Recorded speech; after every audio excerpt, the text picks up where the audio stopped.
Bem-vindos à terceira aula do minicurso Introdução à História das Ciências. Nessa aula eu vou falar um pouquinho sobre o que são as fontes, sobre alguns diálogos e possibilidades de pesquisa no campo da história das ciências. A leitura recomendada é o livro O Passado das Ciências como História, de Costas Gravuglu. E o capítulo selecionado é História, o encontro dos historiadores com os documentos. E esse capítulo ele vai tratar especificamente das fontes, né, do que seriam essas fontes. Então, para quem está começando a pesquisar agora, né, as fontes elas são documentos do passado, né, como diz o autor. Então, esses documentos do passado, né, que seriam documentos até 1930, né, que seriam impressos, manuscritos, no caso da minha pesquisa, os herbários, as essicatas, as correspondências, né, que eram trocadas entre as instituições, entre os naturalistas e os cientistas da época, né, seriam essas fontes. Então, o autor, no início do capítulo, ele deixa uma pergunta que é: de onde os historiadores das ciências, né, extraem o material que irão estudar? Em que é que eles se fundamentam para responder às questões que colocam? Quais são os elementos em que se baseiam o relato e a interpretação dos fatos, a argumentação das respostas, as correlações que se evidenciam através dos relatos e das interpretações, bem como os processos de formatação das relações entre uma determinada questão e outra.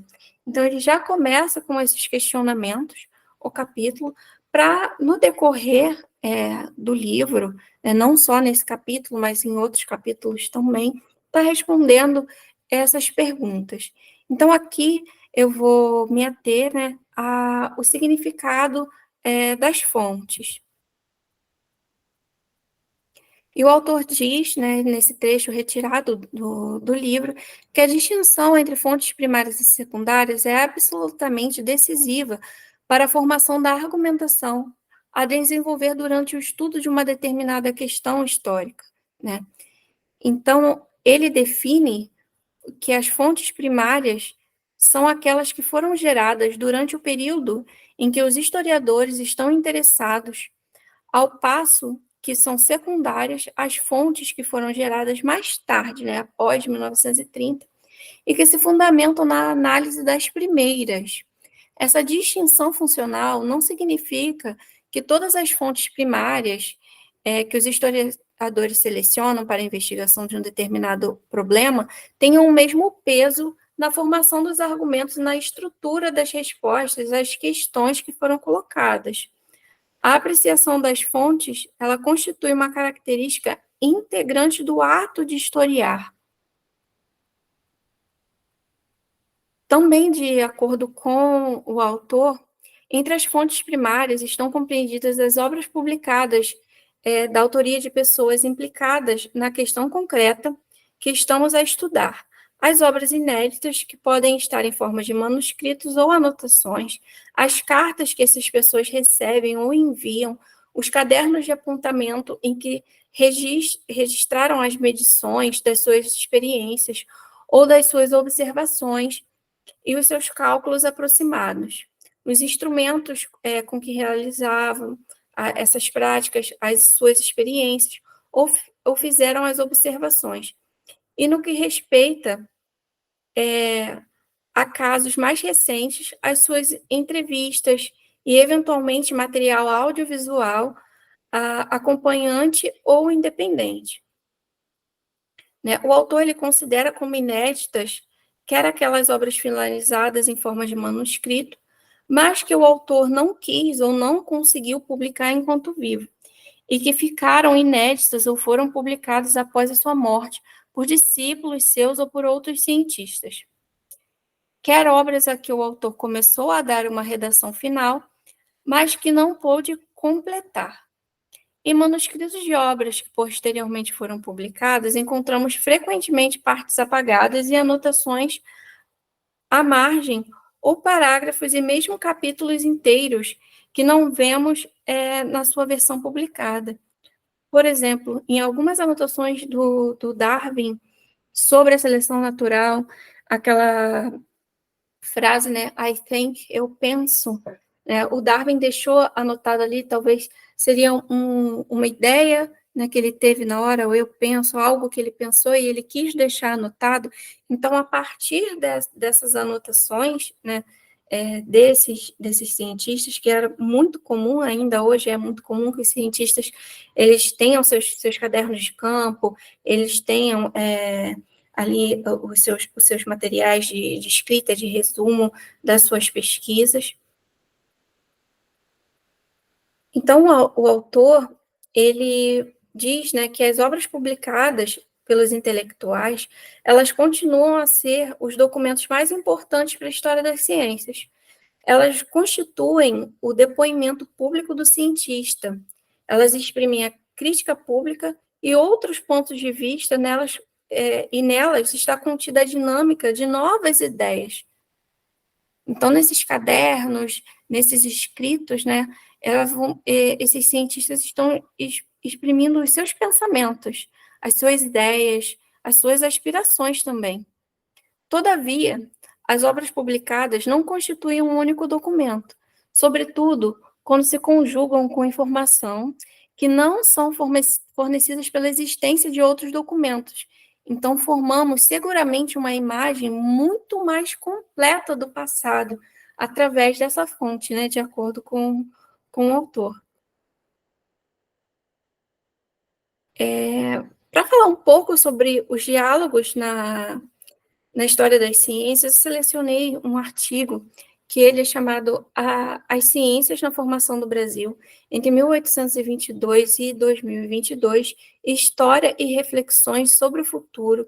Esse artigo é escrito pela pesquisadora Anísia da Trindade, junto com a Dominique Miranda de Sá, a Ingrid Fonseca e a Carolina Arouca, que são todas pesquisadoras da Casa de Oswaldo Cruz. E as autoras, elas deixam um questionamento bem no iniciozinho do artigo, que é muito interessante para estar pensando nessa formação das ciências no Brasil, né? E elas colocam esse questionamento, né, que seria: que independência afinal tivemos? Que cidadania fomos capazes de construir em 200 anos? Então, quais foram os diálogos que atravessaram esse bicentenário? E nesse artigo, as autoras elas traçam um panorama da história da atuação das ciências no processo histórico de formação do Brasil como nação. Entre 1822 e 2022, os cientistas deram contribuições cruciais ao debate sobre a constituição do Estado, da identidade nacional, da cidadania, das visões sobre populações, políticas públicas de saúde e de educação, processos de criação das universidades brasileiras, circulação internacional dos saberes, soberania, desenvolvimento nacional, inserção do Brasil no mundo e convivência entre o atraso e a modernidade. Então, esse artigo ele é muito importante para quem está começando a estudar a história das ciências, para compreender esse processo. Ele vai passando por essas questões e por esses diálogos, né, nesse recorte de 200 anos. Então, é muito indicado para quem está começando, para quem quer compreender um pouco de quais são esses diálogos das histórias das ciências. É um artigo muito didático, e eu indico tanto para quem está começando a graduação agora, quanto para quem já está na pós-graduação, ou para quem ainda está no ensino médio e quer ter um contato com essa história das ciências, né?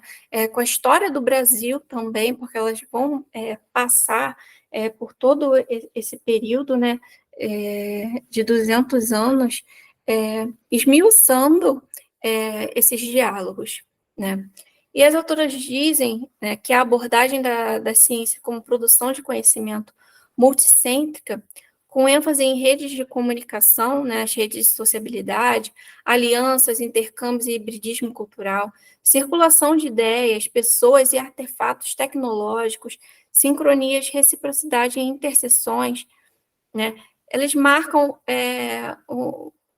uma importante fase da historiografia das ciências, né, na análise da formação do Brasil.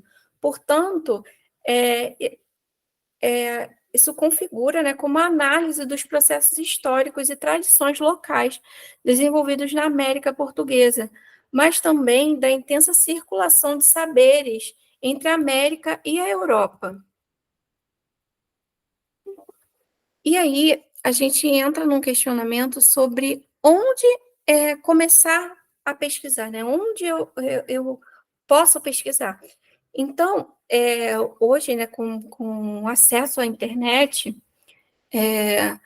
alguns materiais, né, que antigamente só ficavam disponíveis nas bibliotecas, né, como na Biblioteca Nacional, Biblioteca do Museu Nacional também, entre outros, né, os pesquisadores tinham que ir até as bibliotecas fazer essa consulta.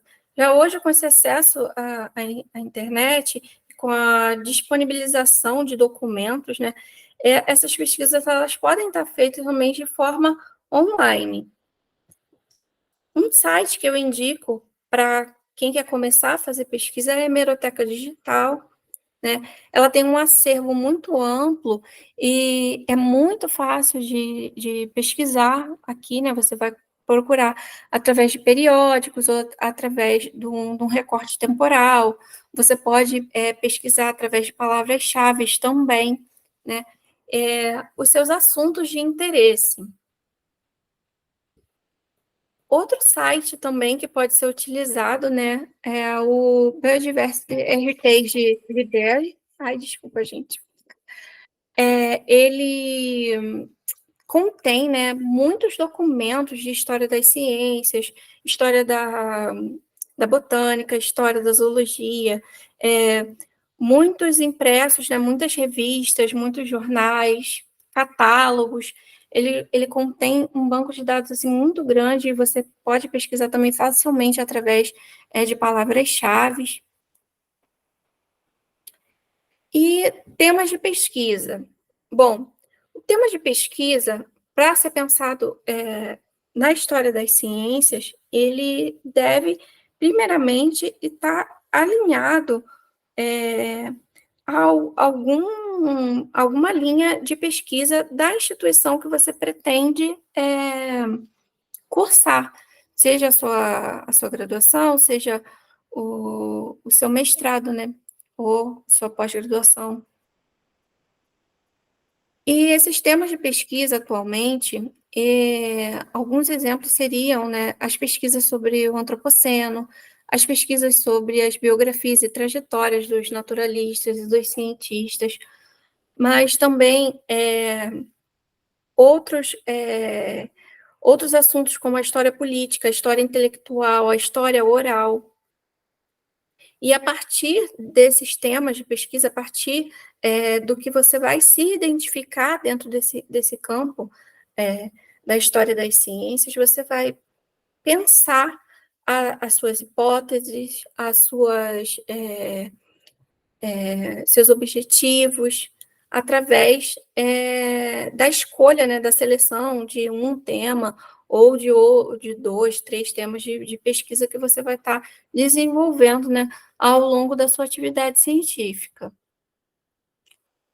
Uma indicação de site para estar pesquisando sobre esse tema, eu deixei aqui a minha conta, né, seria o academia.edu. Esse site, você faz o seu cadastro, né, no site, e ele vai te ajudar a levantar uma bibliografia acerca do seu tema de interesse. Então, após você fazer esse cadastro, quando você começar a pesquisar as suas palavras-chave, o seu assunto de interesse, ele vai gerar, né, um algoritmo que vai estar te enviando e-mails diariamente com indicações de artigos, de livros, de textos que você pode estar utilizando na sua pesquisa. Então é um up, assim, para pesquisa, ajuda muito para quem quer começar, para quem não sabe aonde começar a procurar, você insere a palavra-chave ali no pesquisar, né, após fazer o seu cadastro, então ele já vai começar a te indicar artigos, que têm relação com a pesquisa que você vai fazer ali, e é um site, assim, que ajuda muito, é uma plataforma, né, que ajuda muito a fazer a pesquisa. Essas são as referências da aula 3. Eu espero que vocês tenham gostado do curso. Muito obrigada por ter participado e até a próxima.